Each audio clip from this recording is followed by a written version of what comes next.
Hello guys, welcome back to my channel. এনার্জিটা আশা করি আমার গলা শুনেই বুঝতে পারছো। অনেক দিন ধরে ভাবছিলাম যিনি আমাদের রোদ বৃষ্টি ঝড় জল থেকে বাঁচিয়ে আসছে তেনাকে একটু সুন্দর করে সাজাবো।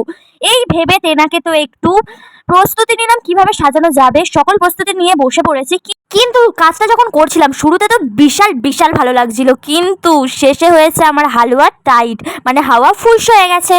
আর হ্যাঁ, আরেকটা কথা বলে রাখি, আমি যেই কাজটা শুরু করি সেটা শেষ না করে থামি না। ভুলে যাও না আমি কে, যাই হোক হামবড়ো, আমি একটা হামবড়ো। এইসব কথা ছাড়ো। তো এইসব কাজ করতে করতে ঘন্টার পর ঘন্টা কাজটা করেই যাচ্ছি, করতে করতে এটা আজকেরই শেষ করব, কারণ পরের দিন আমার কলেজ ছিল। আর আমাদের বাড়িতে এই একটাই ছাতা, ভিখারির দশা আমাদের, তাই এই ছাতা ছাড়া আমি কোথাও যেতে পারবো না, তাই কাজটা আমাকে আজকেই শেষ করতে হতো। ওই জন্য বিশাল ল্যাথ খাওয়ার সত্ত্বেও কাজটা করতে করতে বেজে গেছিল রাত 2টো।